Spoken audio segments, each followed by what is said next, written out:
Guys, this is day 13 of our 21 lead generation initiative, and we've covered a lot of ground in the last 12 days. I'm going to encourage you to go back to video 1 if this is the first one that you're watching.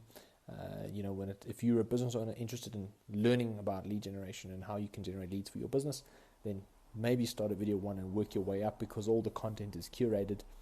In the beginning, we basically said that there are 3 things that's crucial to the success of your lead generation campaigns, and that is 1, the attention of the customer. We broke that down. We said the educating the customer, and now we're busy talking about that, and I'm going to finish off with that today. And then the positioning of your offer and essentially how to go about doing that. Cool.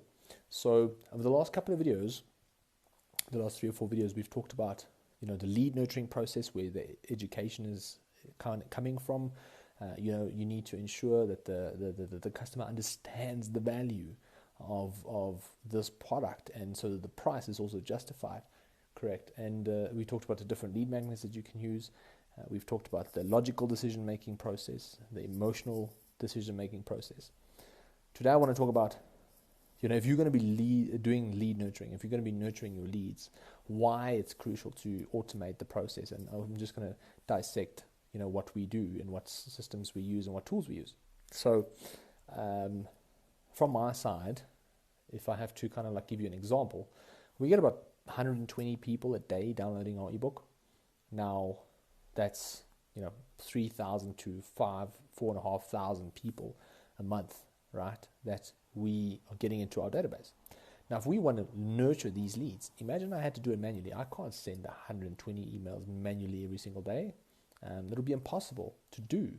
On top of that, essentially, you want to craft mails based on how people are behaving when it comes to your emails.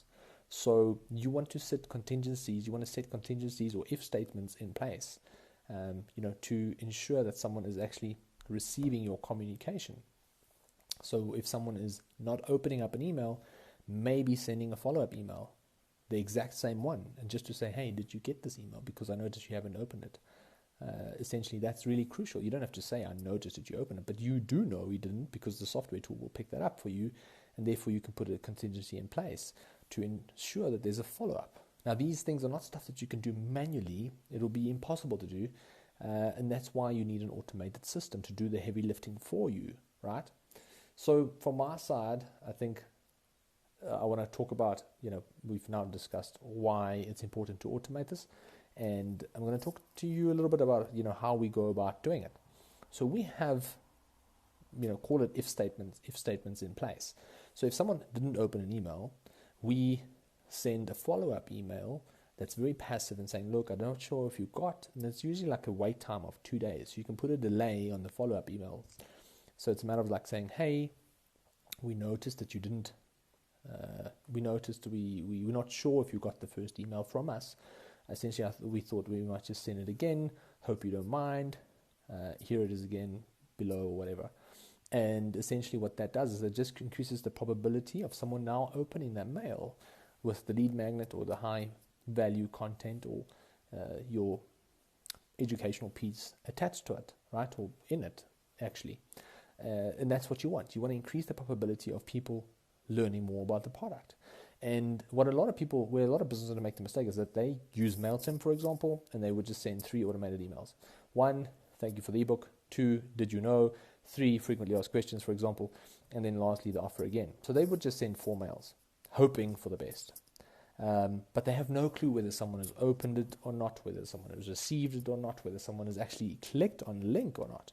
So what is very important, and the first rule I would want to give you, and the first tip I want to give you, is that you need to ensure that you get granular with your marketing automation and that you set contingencies in place for different behaviors and that you act on each behavior differently. Okay, you need to personalize it based on the user's experience, and how they behave. So if someone hasn't opened the mail, the automation tool will pick that up for you, but you need to go and say, I want to now build a follow-up email that says, hey, dude, did you get the mail? If you haven't, here it is again.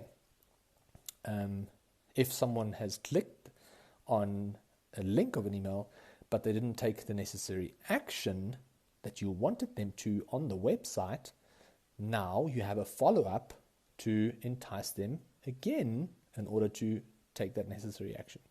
And you can do it in a passive way without really troubling someone. Okay, and again, yesterday I said, like, I'd happily sacrifice one complaint over 3 days, where someone goes, please remove me from your list because I'm tired of getting your mails, knowing that I could potentially have 3 or 4 more clients and it'll add a lot of value to a lot of people's lives, because we get mails on a daily basis saying, oh, awesome, this is cool, thank you so much. So the good outweighs the bad. And essentially, you can choose how aggressive and how you want to approach this, obviously. But from my side, that's really, really important to take note of. So we have a series of emails in place for if someone hasn't opened the mail. We have a series of mails in place. If someone did open the mail, click the link, or didn't click the link, essentially, that's the first or the second contingency. So you'd opened the mail, but you didn't click the link. Like, I want you to click this link because I want you to understand what value there is up for grabs by reading this article or watching this podcast or whatever it is. And then the last one would be, if someone opened the mail, clicked the link, but didn't take the necessary action. And we create like 1 to 2 follow-up emails for each different action. Okay. And that's what we call a funnel, guys. This is what we call a marketing funnel. Remember, I think it was in the beginning we said the marketing funnel is getting someone from point A to point B. And point A would be downloading your ebook. Point B would be to take the necessary action of becoming a client or inquiring about your services or whatever it may be. So you have to put the necessary micro funnels or sequences, email sequences in place in order to guide someone constantly towards that point. Because life is going to get in the way. They're going to get the mail, but they're not going to open it because it's in their inbox for the last 2 or 3 days. So send a follow-up, so it's top of the inbox again. They are going to open it, but they're not going to engage because they don't understand. So send a second email, angling the or with a different perspective, again with the link that you want them to click, for example.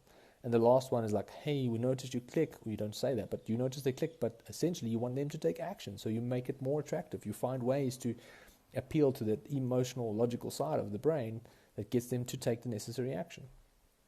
And you can't do this manually. So that is why it's important to build your marketing automation flows out. And we don't use MailChimp. I use Infusionsoft, which I used to use actually. And that became very expensive quickly because they've changed their pricing and now they're offering all kinds of crappy services along with the main offering that I actually wanted. So we use GetResponse, but there's many tools out there. There's Drip, GetResponse, ActiveCampaign. There's many tools out there, a ton of tools out there that can do marketing automation on a granular level. MailChimp to an extent is not as robust. So that's probably the most commercialized marketing tool, email marketing tool. But we don't use that, and I